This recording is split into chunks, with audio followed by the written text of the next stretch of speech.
yes, you want to live and breathe these goals, but you also want to live your life. So I think I've been really lucky to have coaches that have made, whether it's been going to an international trip with my club coaches, made an experience out of it. And oftentimes I'll look back, and even if I've had a really good competition, it's those things we did outside of the gym that really made that trip amazing.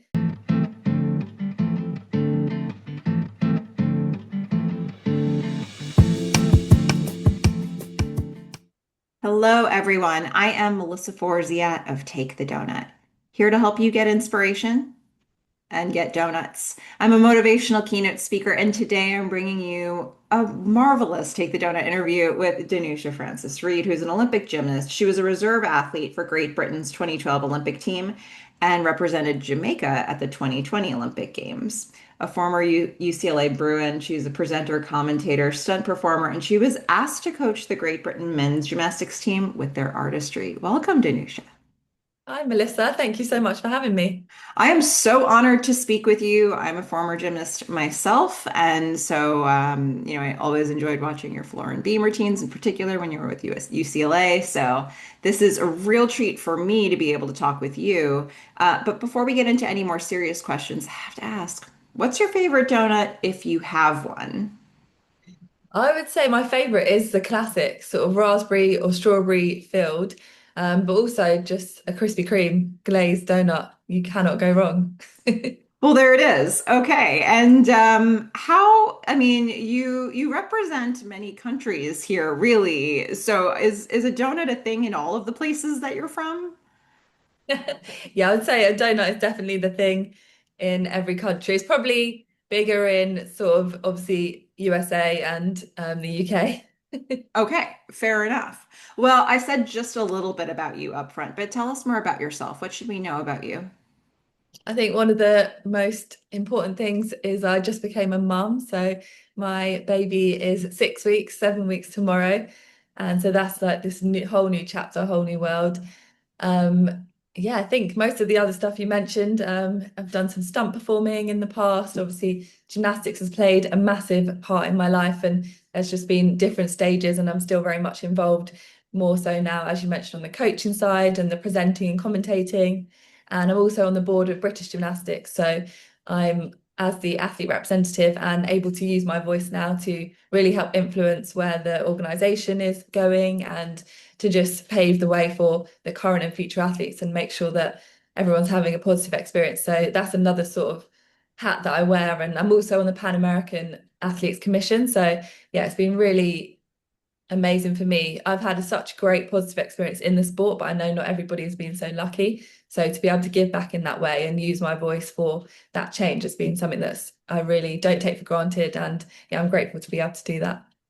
And as somebody who has watched you do gymnastics, I can say that, like, from an outside perspective, I would add, like, you're very cool and collected under pressure. There's a certain calmness that you seem to bring to everything. It's here in this conversation with me. And I mean, the fact that you just had a baby and we're here, you seem just like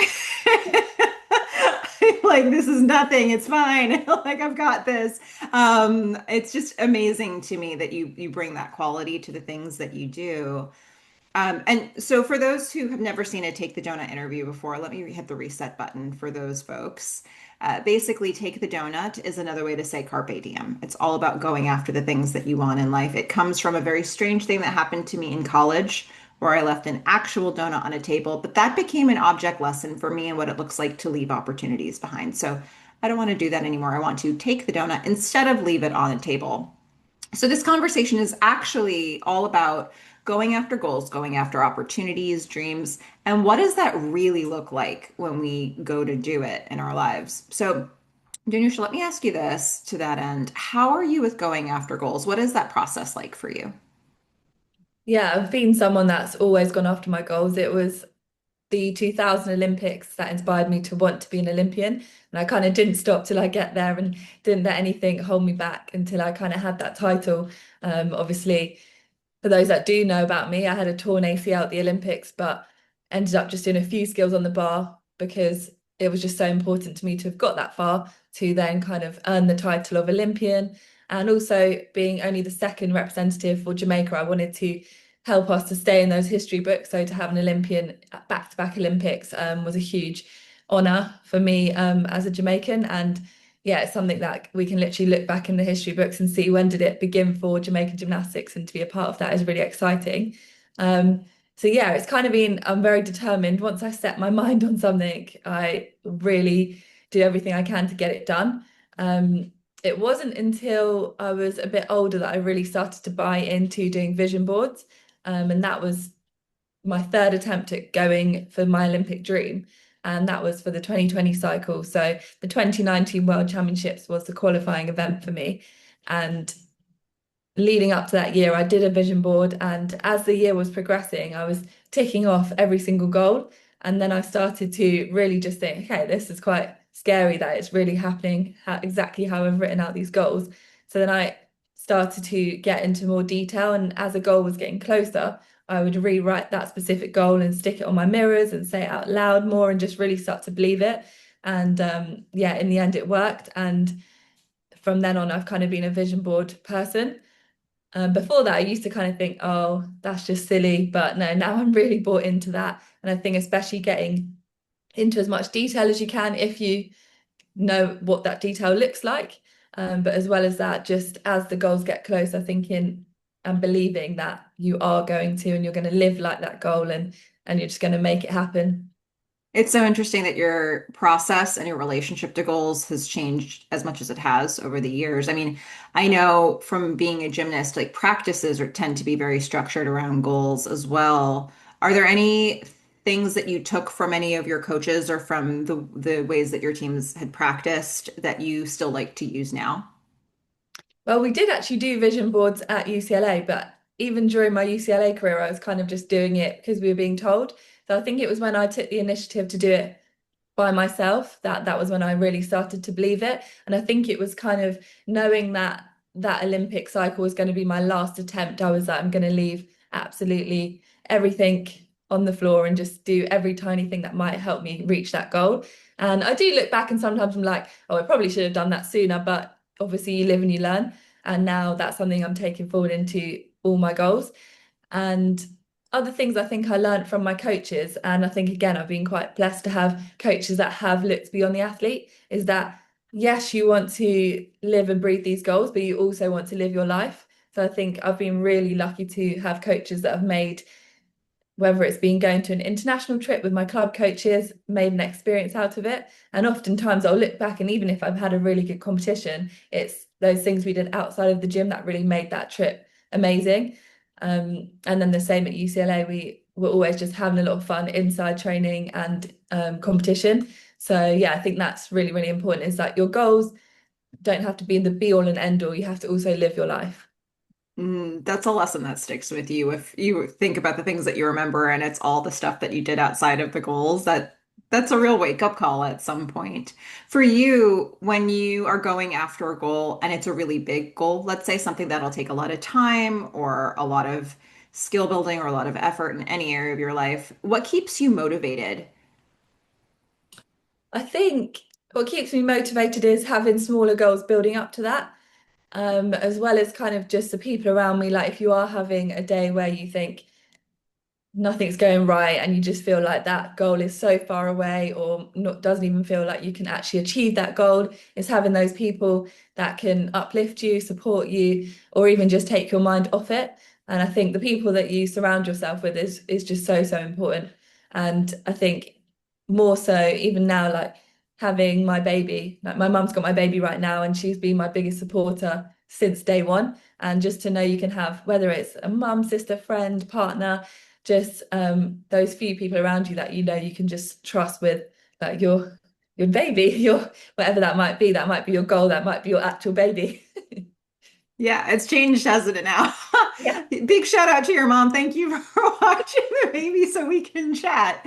Oh my gosh. Well, so I find that when we go after things we want, a lot of times obstacles come in our way, challenges come up. You've certainly had your share of those over the years. And For you, is there a particular brand of challenge that comes up over and over and over again? So no matter what you're working on in your life, maybe any arena of your life, you can expect to see this challenge rear its head. What would that be for you?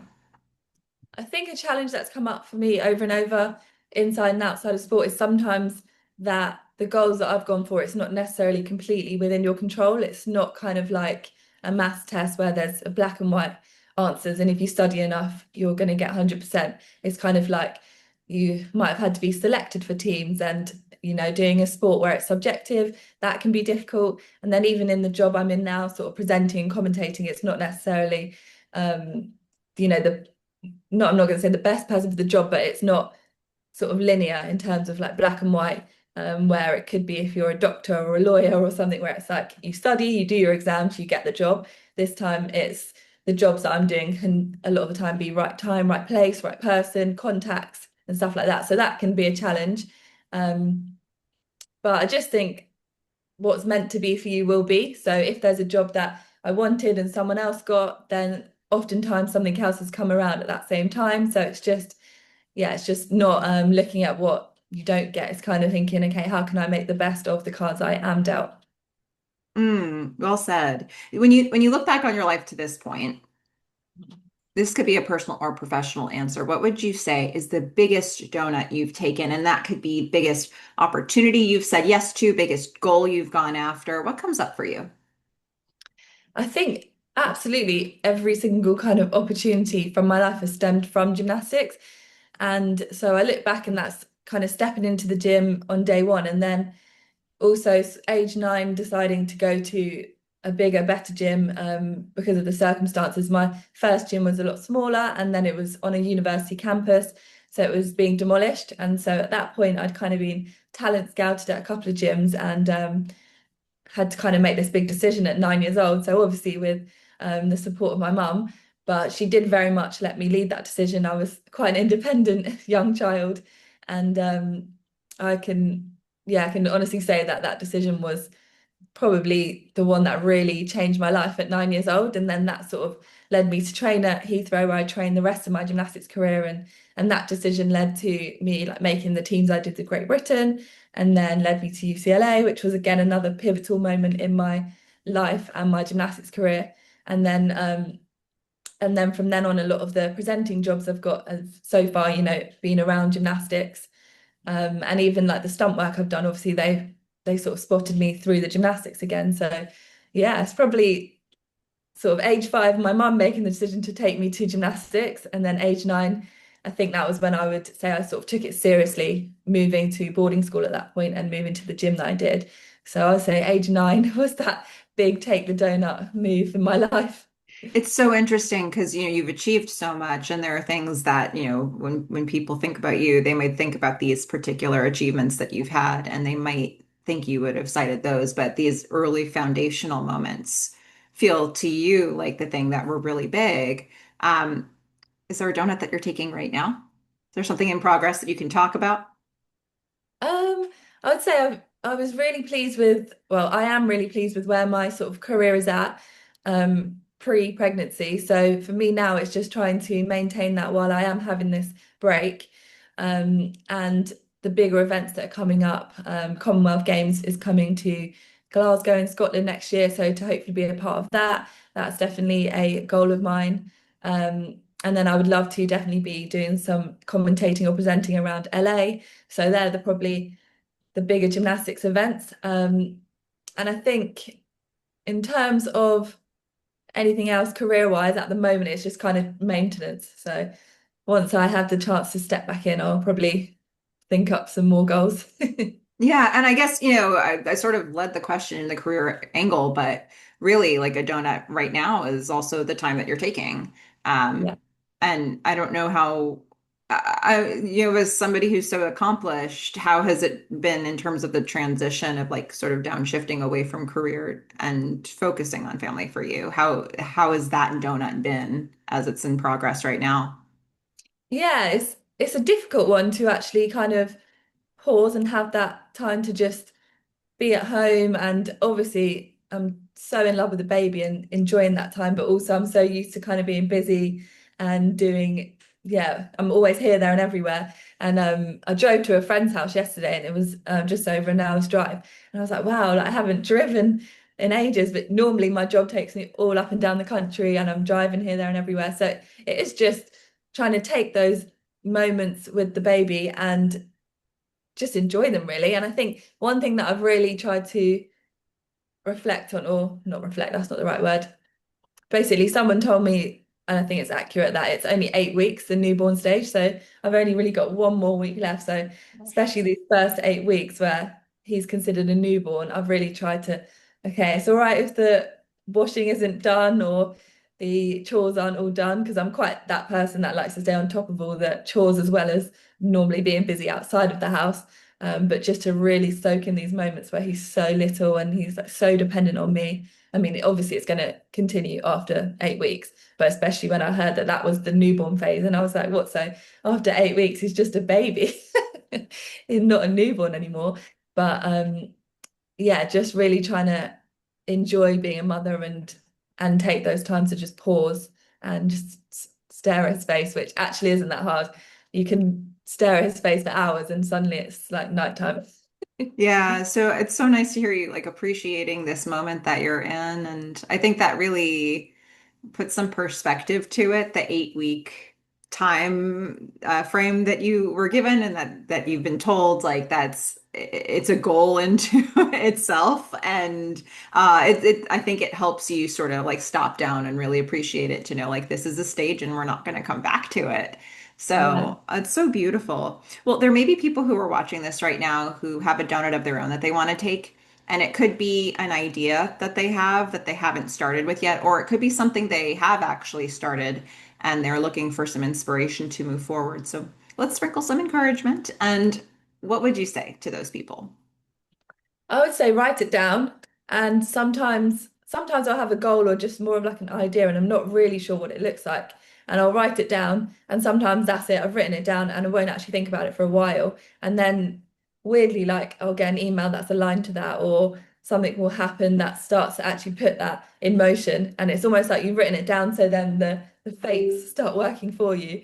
Um, so obviously that's not always going to be the way. Sometimes you write it down and then you just the adrenaline starts going and like, actually, if I want that, then I need to do this, this, and this, and you can start building on that. So it depends where you're at, whether you've got the ideas and you need to write them down and just let your brain flow and just get everything down on paper, and then you can start to materialize it. Or it might be, okay, write it down, it's written down now, just leave it for a bit, come back to it when the time is right, basically. I can't say too much about it now, but that's exactly what happened. I wrote something down and then I kind of started to put things in motion, but then got busy and sort of left it. And then someone else brought the idea to me, and then we're going to collaborate now. So hopefully in months to come that will happen. But that was just, it's a shame that I can't give you the concrete example, but that's what came to my mind when you were saying it. And sometimes it's just writing that one line down and then just letting it flow. Well, that's okay. You know what? In fact, that leads me right to my next question. How can people follow you if they want to find out what you're up to, or maybe get a sense of what this thing that you were referencing actually is? So I'm on Instagram and TikTok, I'd say mainly getting there on TikTok, and it's at Danusia Francis. So just follow me along on there and you'll find out hopefully in the next few months. This is a fun little teaser that we've had. We'll see what this is. I'm very excited to see what's going on. And so everybody, I'll make sure to put some links in the description so that they can access those a little bit more easily. And everybody be sure to check out those resources. And if you liked watching this interview with Danusia, be sure to like and subscribe on the video. There's so many inspirational interviews still to come every single week. But Danusia, thank you so much for taking time out of this 8 week period with your newborn and talking with me, talking with all of us about going after goals. Thank you so much for having me. I also must mention I've actually got Carpe Diem tattooed on me. Yeah, No somewhere. kidding. But yeah, when you said it, I was like, oh, we are aligned here. It really, yeah, it's a metaphor, but it works. And, carpe diem, I think, when you were talking, so many of the things that you have done and talked about here feel like they're fueled by that mentality as well. So it makes sense to me you'd have that tattoo, that idea that going even towards your last Olympics, that you were like, I need to make sure everything that I do is driving towards this goal, and I'm taking the most advantage of this time. And the fact that you're currently doing that with your newborn, I think you clearly live that motto. So it makes a ton of sense why that would be a tattoo for you. Oh Well, my thank gosh. you so much. I'll take all of that as a compliment. Oh my goodness. Well, to everybody who's watching this, thank you, Danusia, but to everybody who's watching this, thank you for watching. And please go out there, get inspiration and get donuts. Bye, everyone.